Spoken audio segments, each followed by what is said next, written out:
আইসো বাবা গুরু মুর্শিদ গানের এই আসর, উত্তরে বন্দনা করি পাহাড় পর্বত।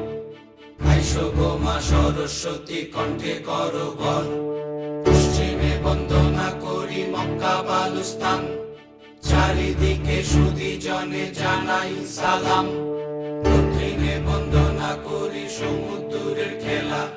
সবে মিলে চলো যাই চড়কের মেলা।